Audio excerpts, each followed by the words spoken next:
aš nusikirpau plaukus ir susituokiau, tai šiek tiek buvau pasiėmus atostogų ir nefilmavau jokių video, bet dabar sugrįžtu į eterį ir šiandien bus skaitimo vlogas.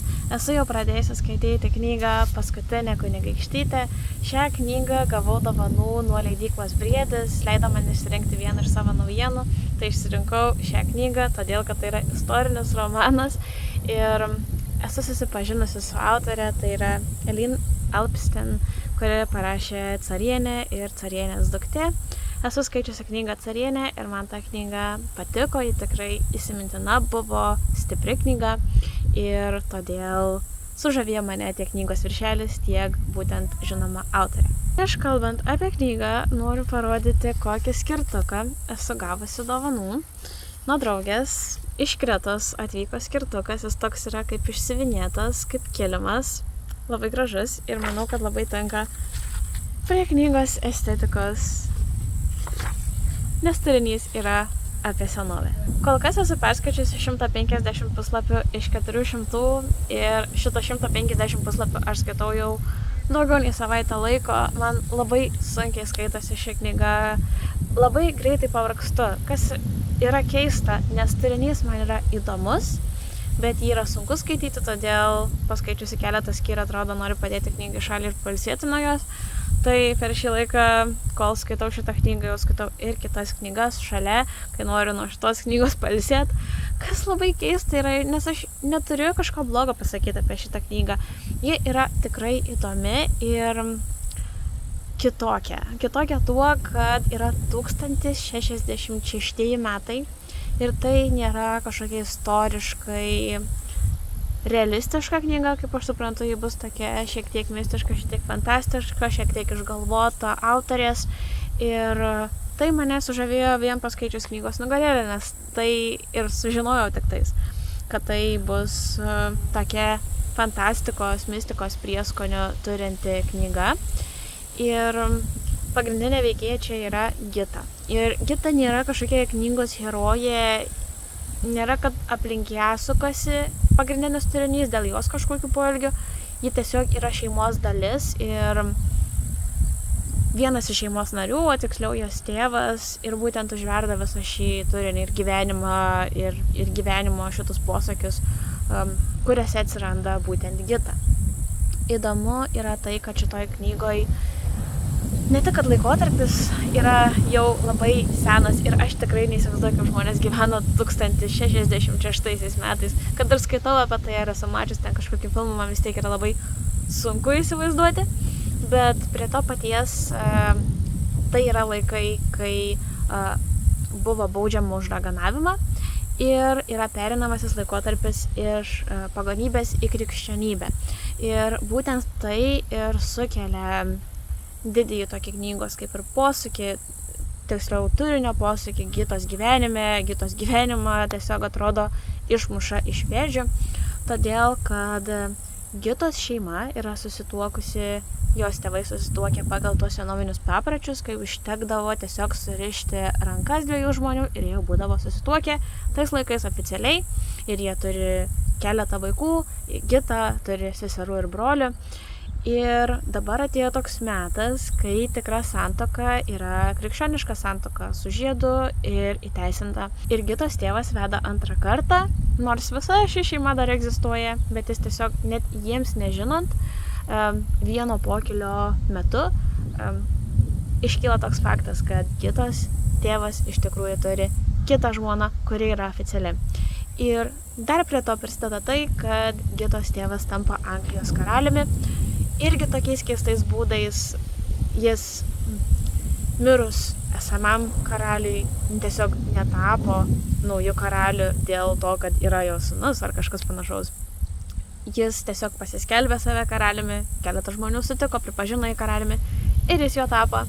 Ir dabar Gitos ta visa šeima, jos broliai, seseris ir mama yra tokioj kaip tarpiniai kažkokioj stovykloj, jie nežino dabar, kas yra, kas bus su jų gyvenimu, toks miglotas atrodo jų pasaulis ir jų ateitis, nes jeigu naujoji žmona pagimdytų Gitos tėvui sūnų, jis automatiškai taptų įpėdiniu ir atrodo, kad daugiau žmonių pripažįsta tą naująją žmoną kaip tikrąją žmoną Gitos tėvo, o visa šita šeima, kuri iš tikrųjų yra tikroji, senoji šeima, tapo kaip netikra, neteisėta šeima, kaip Gitos tėva tiesiog meilužė, kuris susilaukia vaikų, nes teisiškai jie nėra susituokę. Ir įdomus man šis yra turinys. Gita pati atrodo, kad toliau, skaitant knygą, toliau einant jos gyvenimui, taps svarbesnė turiniui, nes ji yra išskirtinis žmogus, ji turi galę matyti vizijas, kol kas ji pati dar nežino, kaip jas kontroliuoti, jei tas vizijas atverti padeda šiek tiek ta naujoji Gitos tėvo žmona. Ir tos vizijos pasireiškia, pavyzdžiui, per paukščio skrydį ir panašiais būdais. Tai yra įdomu, bet skaityti yra labai sunku. Ir taip pat buvo ir su knyga Carienė. Aš pamenu, kad skaitydama tą knygą taip pat turėdavau ją padėti į šoną, nes pavargdavau nuo paties turinio. Bet aš tą knygą skaičiau prieš tikrai porą metų, gal net šiek tiek seniau. Manau, kad kažkur prieš porą metų. Ir aš vis dar prisimenu jos turinį. Tai rodo, kad knyga tikrai yra įsimintina ir stipri. Kitas dar dalykas, kur galėčiau pagirti autorę, tai kad ji turi savo rašymo stilių. Iškart galiu pasakyti, kad tai būtent šios autorės kūrinys. Nežinau, ką jis savo turi tokį. Kažką apie tai, kaip rašo, galbūt tikrai negaliu kol kas užčiuopti ką, bet atrodo, kad ji yra tikrai susiformavusi savo stilių ir stipri rašytoja. Ši knyga yra parašyta iš pirmos perspektyvos, iš Gitos perspektyvos, taip pat buvo ir knyga Carienė, iš pagrindinės veikėjos perspektyvos buvo rašoma. Ir turinį galbūt apsunkina ir vardai, ir keisti žodžiai. Man turbūt sunkiausia yra su vardais ir vietovardžiais, nes jie yra toks kaip priebalsių kažkoks kratinys, kurį man sunku yra ir perskaityti, ir įsiminti, sujungti turinį ar žmogų būtent su kažkokiu tai vardu. Yra tokie vardai kaip Gunhilda, Elgita, Tostigas, Hardradas ir panašus vardai, kuriuos man net sunku yra ištarti. Pavyzdžiui, naujasis pavadinimas yra Kalėdos, o senovinis pavadinimas Kalėdų yra Modranichtas. Tai suprantat, kokių maždaug žodžių galima tikėtis turinyje, ir vietovardžiai yra tikrai panašaus stiliaus. Tai galbūt tai man ir apsunkina patį knygos skaitimą, bet aš noriu sužinoti, kas toliau vyks knygoje. Kol kas neįsivaizduoju, kur nueis turinys. Galiu įsivaizduoti tik tai, kad bus kažkas aiškiau su ta šeima ir kokia bus jos padėtis visuomeniai.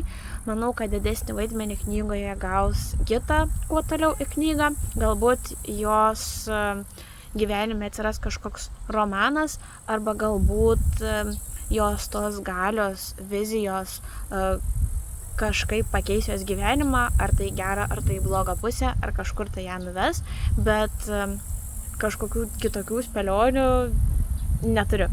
Tai yra tikrai įdomu ir skaitysiu šią knygą toliau. Tai tikrai noriu padėkoti leidyklai Briedis, kad jau ne pirmą kartą pasitikit manim, pastebit mane ir atsiunčiat man dovanų. Tai ačiū Jums.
Aš taip džiaugiuosi, kad nusprendžiau filmuoti skaitimo vlogą, nes prieš tai klipuke, kai pasakoju apie savo įspūdžius ir koks manau, kad galėtų būti turinys toliau, tai vos toliau tęsiant skaitimą iš karto ten įvyko platvistai, kurių aš nesitikėjau, apsivertė turinys ir dabar atsirado tokia papildoma turinio linija, nauja vieta, nauji žmonės ir atrodo, kad šiek tiek jau aiškesnis dabar likimas yra ir Gitos, ir jos brolių.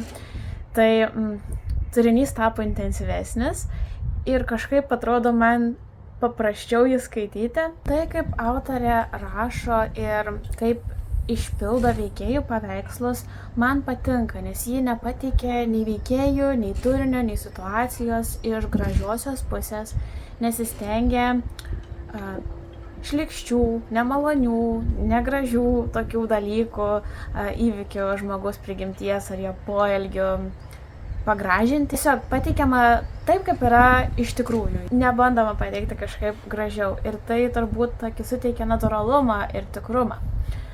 Šiaip aš esu šiek tiek pasimetusi dėl tų religijų, nes aš iš pradžių galvojau, kad yra pagonybė ir yra pagonybė, kuri dabar jau yra nebeišpažįstama ir nebepripažįstama, bet taip pat yra ir sentikių religija, kuri taip pat jau yra kaip ir draudžiama ir nebepriimtina visuomeniai. Aišku, yra tik tiek, kad dabar visi turi pereiti krikščionybę ir tikėti krikščionių dievą, bet ne tik pagonybė, bet ir visos turbūt senesnės religijos, kurias išpažino žmonės, dabar jau yra nebepripažįstamos. Kitas dalykas dėl tų raganysčių, man čia iš tikrųjų labai keista, nes sakiau iš pradžių, kad baudžiama yra už raganas, už raganavimą ir buvo tokia vieta turinyje, kuri būtent ir pabrėžė tai, bet atrodo, kad nėra labai svarbu tai turiniui ir nėra aktyviai ten tas raganavimas, pavyzdžiui, ieškomas, žmonės vis tiek tiek į tas senas antgamtiškas tokias galias. Ir kai sakiau, kad vizijas patiria Gita, tai ne tik vizijos ten buvo, kitokie dalykai ten vyko, įdomesni dalykai. Paukščiai turi tikrai svarbę reikšmę Gitos gyvenime ir man yra įdomu sužinoti, kaip toliau tie paukščiai ar turinys, kuris dabar buvo aprašomas apie paukščius, įvykiai, ar jie turės kažkokią svarbą, ar jie bus tiesiog kaip antraeilė turinio dalis, nes pavyzdžiui yra paukštis karietaitė, kuris tikrai yra svarbus Gitai, ji dažnai jį pastebi ir tai reikšmingus įvykius yra lemiantis paukštis ar pasirodantis reikšmingais įvykiais. Tai man yra įdomu, ar bus daugiau praplėsta šita turinio linija ar ne. Ir kaip vaizdingai sugeba autorė aprašyti tekstą, tokią vieną vietą tiesiog išsirinkau, kuri man pasirodė graži, bet norėjau tiesiog parodyti, koks būtent yra tekstas šitoj knygai. Toras kvepalai kupini įvairių aromatų. Jos valdomų grybingų miškų, kuriuose buvo išmestas Haraldo Hardrados kūnas, drėgmė ir šaltis. Mūsų perplauktos jūros, kurią jį plakė iki pačių baisiausių audrų druska. Geležinis kraujo prieskonis, iš siaubo išpučiu šnervės, tai prie Hastingso pralietas kraujas. Manyje kaupėsi riksmas ir aš priešinuosi norui susikišti kumštį į burną, kad neišleisčiau nei garso. Tiesiog suneriu pirštus ir sukandu dantis. Ji pastebi, kaip man trūkčioja skruosto raumenėlis. Per galūnes nueina virpulys. Kai ji pirštu pakelia mano smakrą, jos akys aptemsta. Jos nagai ilgi, smailūs ir švarūs, o mano lūžus ir nukramtyti iki gyvonies. Kalbant apie pačią Gitą ir veikėjus kitus, nėra jie labai išraiškingi. Gita kaip pagrindinė veikėja atrodo turėtų būti arba labai herojiška, arba kažkokia asmenybė, kuriai labai prijaustum, arba kaip tik kurios labai nekestum, ir kol kas ji man tokia negili atrodo. Viską ji mato per savo akis ir atrodo, kad tiesiog aprašo įvykius, juose dalyvauja, bet nėra kažkokių labai ryškių emocijų, kurie nupasakotų jos charakterį. Aš kol kas nelabai galėčiau vardinti, ar ji yra drąsi, ar ji yra aikštinga, ar ji yra nuolanki ir nuolaidi, nes atrodo, kad ji prisitaiko tiesiog prie situacijos, kad praplauktų pro įvykius ir nebūtų labai užkabinta žmonių. Kiek žinau iš knygos, ką paskaičiau, kiek supratau, kad Gita yra labai graži ir vyrams jie patinka, nors pati ji nemano, kad tokia yra. Ji nepasiduoda ir stengiasi išplaukti ir stengiasi padėti savo šeimai, bet aktyviai kažko labai, kad priešintųsi, pavyzdžiui, situacijai ir sukeltų kokių nesklandumų, tai nėra. Bet jie iš tikrųjų drąsi. Ir dažnai jie pasimetusi yra situacijose, ypatingai dabar, kai yra visiškai nauja aplinka ir nepažįstamas į kraštas, ir nepažįstami žmonės, ir kultūra, ir visa kita, tai tikrai yra tokia pasimetusi ir tarp pilkos masės bent jau man netrodo, kad labai išsiskirtų. Bet žiūrėsim, kaip bus toliau. Pasiliko dar vieną tokią citatą, kurią būtent ir noriu paaiškinti galbūt tą tokį tikrovišką, nepagražintą, nenudailintą tekstą, kurį pasirenka autorė palikti ir kurį mes gaunam. Tai tikrai, manau, šis būtent įvykis leidžia ir kūnu pajausti, ir mintimis pajausti, ką išgyvena veikėjai, ir atrodo ir kartu šlykštiesi, tai įtaigus yra turinys. Smarvė neįsivaizduojama. Sumaišyti supuvę kiaušiniai, žiurkės susalai ir karvės mėšlas palikti 2 savaitėms stovėti rugpjūčio saulėje ir šusti. Užuodęs tą kvapą Edmundas atrodo dar blogiau. Magnusas iš pasišlykštėjimo prisidengia burną. Aš visa perbalu. Tai raugintos silkės. Mažos silkės iš rytų pakrantės. Jas pagaminti tikras menas. Reikia prigaudyti sultingų jaunų žuvų prieš pat nerštą. Tada reikia jas surauginti nesupūdant. Pirmiausia, ko tave išmokysiu, tai jomis gardžiuotis. Ar dedate druskos joms užrauginti? Stengiuosi laimėti laiko apžiūrinėdama trumpą dvokiančią žuvį. Kaip man ją valgyti? Turėtume, bet nededame. Per brangu. Užuot sūdę druską, vyrai ją apsisioja, kad ją apsemtų ir palieka šusti. Ir dar ten toliau yra aprašoma puota, tai man skaitant, kaip anksčiau gyvendavo žmonės, ypatingai tokiais senais laikais, ką valgydavo, kaip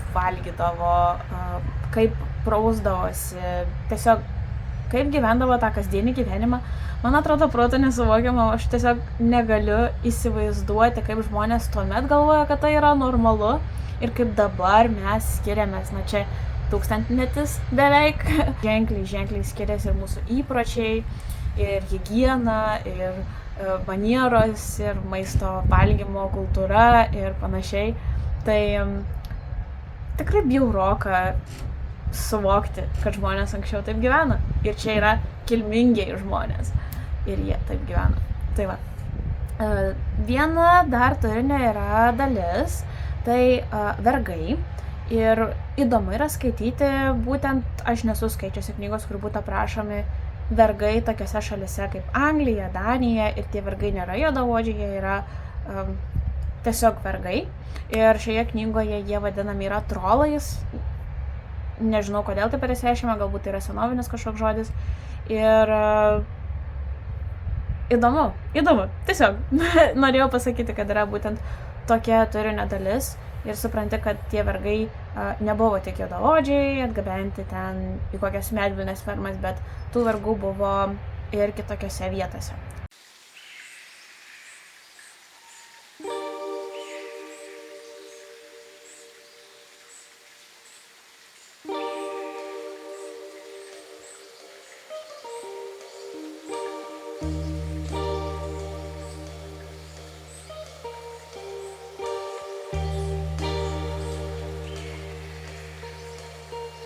Vintedas man yra tokia kaip daiktų mainykla, nes aš ten ką įkeliu, kokius drabužius ar daiktus, ką parduodu, tai po to už tą pačią sumą kažką naujo nusiperku, tai atrodo, kad išmainau vieną daiktą kažkokią kitą. Tai pardaviau kelnes ir išsirinkau naujų dalykėlių, daugiausia tai plaukų aksesuarai ir viena knygutė į kolekciją, tai padarykim kartu, parodysiu, ką įsigijau, o po to dar papasakosiu šiek tiek apie knygą, nes pasistumėjau į priekį ir jau artėjau prie pabaigos. Pirmiausia, tai aišku, įsigijau plaukų aksesuarų, nes neturėjau atitinkamam plaukų ilgiai jokių nei segtukų, nei kažkokių tai plaukų klipsų. Turėjau tik gan didelius, tai jų dabar nebenaudosiu, reikėjo kažkokių naujų, kad galėčiau pasidaryti visokių šukuosenų. Tai pirmiausia, įsigijau tokius 2 segtukus. Tokius.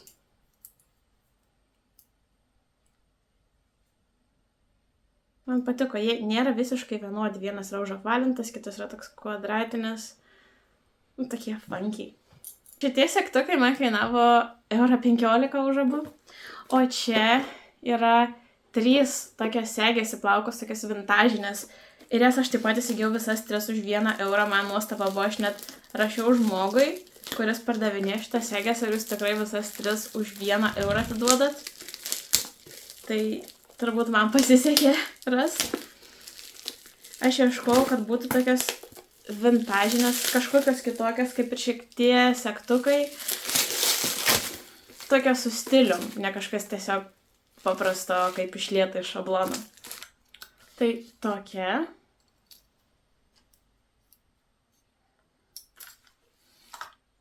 Tokia. Ir tokia. Tai visos šitas 3 segės man €1 kainavo, bet jos man taip primena tokius 90-uosius, nežinau, mano mamos jaunystę. Tai bus labai gražu, va taip kaip aš dabar susisegus plaukus, tai galbūt kai jie garbanoti tiesiog taip įsisegt. Labai fainai. Ir tu atėjai pažiūrėti. Žiūrėk.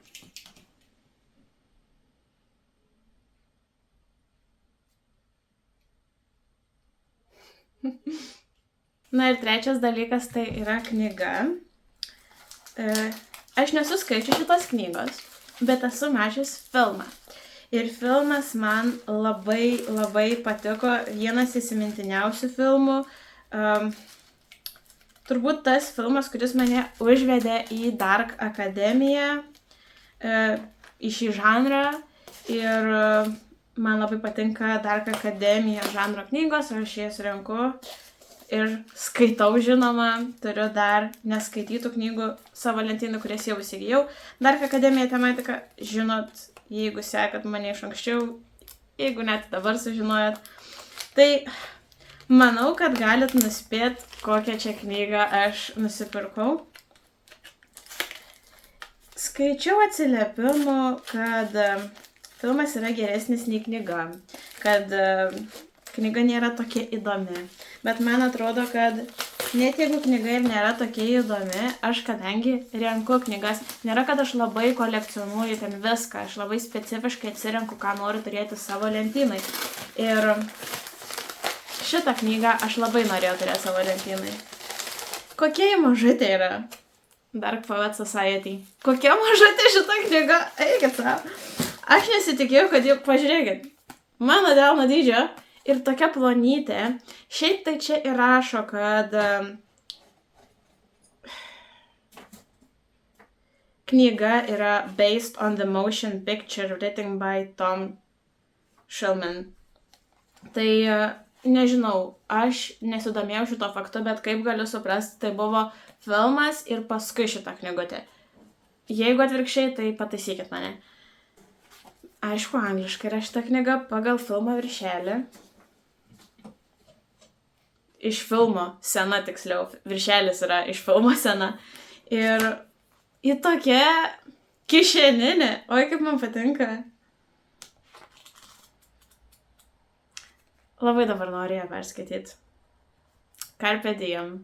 Tai tiesiai savo lentyną prie kitų mano tokių Dark ir Dark Academija knygų. Manau, kad tikrai tai bus knyga, kuri stovės mano lentyną ir bus perskaityti ir bus labai mylima. Kaip tik šiuo metu saulė leidžiasi, tai apšvietimas yra toks, koks jis yra. Stengiuosi filmuoti video kuo natūralesnius, nenaudoju aš čia nei kažkokio apšvietimo lempų. Kažkaip noriu tiesiog, kad mano video būtų tokie natūralūs, visiški tarsi pokalbiai su drauge, su draugais ir nebūtų tai kaip kažkokie labai surežisuoti, sustruktūrizuoti filmukai. Tai nežinau, jums patinka ar ne, parašykit man komentaruose, kokie video jums labiausiai patinka mano, ką jums labiausiai patinka žiūrėti. Na, dabar jau grįžtam prie knygos. Paskutinė kunigaikštytė, liko man 50 puslapių ir sunku man šitą knygą skaityti. Autorė ši yra tokia, aš jau man atrodo buvau minėjusi, kad ji rašo sunkiai tekstą. Jis yra įdomus, bet jis taip sunkiai skaitosi, atrodo, tie skyriai nėra ilgi. Ilgesni skyriai yra, pavyzdžiui, 5 puslapių. Trumpesni skyriai yra 2. Trumpiausi tokie, 2-3 puslapių. Tai tas 5 puslapių skyrius man taip sunkiai skaitosi, aš atrodo, noriu sužinoti, kas ten vyksta. Man yra gan įdomu skaityti ir tie vietų, ir situacijų, scenų aprašai, ten maistas, pavyzdžiui, kaip gaminamas yra, ar kažkoks įvykis, kurį atlieka, ar tai Gita su kitais veikėjais. Taip man sunku yra skaityti, aš nežinau, kodėl man taip sunku yra skaityti. Ir aš su šita knyga jau gan ilgą laiką vargstu, bet tai nėra bloga knyga. Tiesiog tai yra viena tokių knygų, kurią labai sunkiai įveikiu ir nežinau, kaip net apibūdinti. Atrodo, nėra ten ypatingai sunkus tekstas, bet jis ne galbūt žodžiais yra sunkus, bet tiesiog sunkiai sudėliotas pats tekstas, kad jis taip neplaukia. Kalbant apie patį veiksmą, tai aš nesitikėjau, kad istorija bus būtent tokia. Tikrai, gavus šią knygą, dar nepradėjus jos skaityti, įsivaizdavau, kad ji bus visiškai kitokia. Kažkodėl tikrai galvojau, kad bus fantastiška istorija susijusi su slibinais, mitologija kažkokia, ko iš tikrųjų nėra. Labiau galvojau, kad bus tas fantastiškas turinys tuomet per tas vizijas ir per tą paukščio skrydį ir per Gitos tas tokias kaip ir keistas raganiškas galias, kurios galvojau, kad išsivystys labiau fantastika, bet to taip pat nėra. Čia nėra fantastikos. Čia yra, nežinau, kaip būna, kad pasapnuoji kažkokį sapną ir tada sunku yra ryte susigaudyti, ar čia buvo sapnas, ar iš tikrųjų tai įvyko. Tai buvo tokių porą vietų, kurios aš galvojau, kad pereis į daugiau turinio užimančias vietas, bet taip ir liko tik tais tokie maži trupinėliai. Pats turinys yra labai sufokusuotas į pačią Gitą ir Gitos tą šeimą, kaip ir minėjau. Ji pakeitus aplinką su savo broliais dabar yra tokiam vėlgi atsiradus situacijoje, kai atrodo ir nėra išeities, ir yra ta išeitis, ir pasimetus yra ir pati Gita ir nežino, ką daryti, ir atrodo, kad priėmė tokį savo likimą. Kaip ir sakiau, Gita yra stipri ištvert tai, kokioje situacijoje ji yra dabar, tačiau nėra kažkokia labai narsi, nėra labai herojiška, nėra labai drąsi imtis kažko savanaudiško, kad pagerintų tą savo situaciją. Paskutiniai 50-100 puslapių, kas vyko tekste, tai būtent iš aplinkos Gitos žeminimas, kurį tiesiog priima ir sukandus dantis tai vykdo. Tai parodo Gitos tiesiog drąsą tai ištverti, nepasiduoda, ji nepriima kažkokių tai savęs žalojančių, žalingų savo sprendimų, kaip viską užbaigti, nes aš manau, kad tokioje situacijoje, kai tavimi yra naudojamasi ir tu esi žeminamas, tikrai daug žmonių pasiduoda, tai Gita nepasiduoda, bet ir kažkaip nekovoja aktyviai, kad nebūti toj situacijai, kokioje dabar yra. Tai va, nėra, kad mane labai domintų turinys, kur jis nueis, nes atrodo liko 50 puslapių, nėra kur labai įvykti kažkam, nebent labai staigiai išsirutuliotų įvykiai, bet tuomet tai būtų nenatūraliai išsirutulioję įvykiai. Šiek tiek yra tematikos apie meilę, apie romantinius jausmus, Gitos gyvenime būtent, bet jie yra labai paviršutiniškai paliesti ir nėra labai stipriai išpildyta ši tematika, tiesiog tokiais protarpiais užeinantis artumo, meilės ir šiltų jausmų pojūčiai. Ir melancholiškas gan yra turinys ir monotoniškas tas turinys ir galbūt todėl, kad jis yra toks vienam lygmenį, nėra kažko intriguojančio, nėra už ko užsikabinti, patys veikėjai, jie tokie pilkiai yra.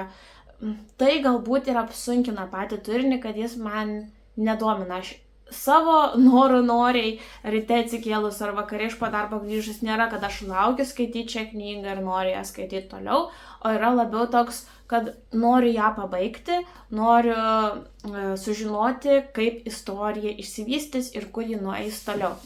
Tai čia yra mano toks požiūris.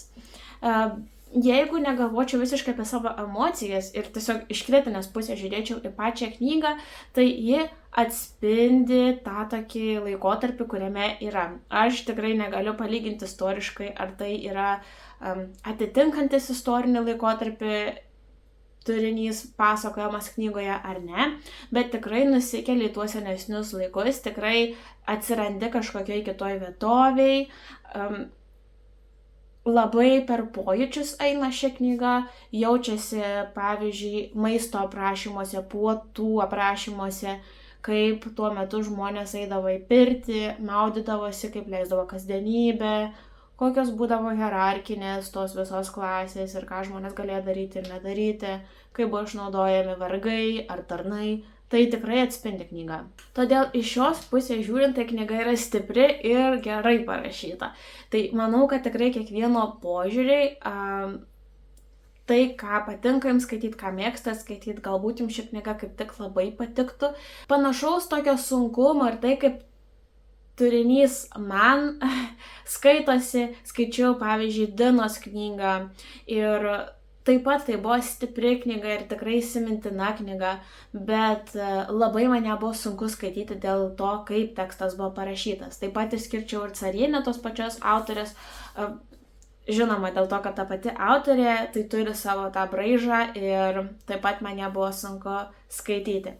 Tai vat tokios knygos, jeigu skaitėte Dinos knygą, ar jums patinka ši autorė, ar istoriniai romanai, kurie nėra labai modernizuoti, kurie nėra greito tempo, kurie atspindi būtent tiksliai to meto tematiką ir nėra kažkokios labai stiprios meilės, aistros, tai manau, kad ši knyga tuomet jums patiks, galbūt labiau net patiks, negu man ypatingai, jeigu esat pratę prie tokių knygų. Na, o aš pabaigsiu skaityti šitą 50 man likusių puslapių ir tuomet jau galėsiu galutinai įvertinti, kaip man pasirodė paskutinė kunigaikštytė. Labas rytas. Pirmą kavytę, paskui pakalbėsim.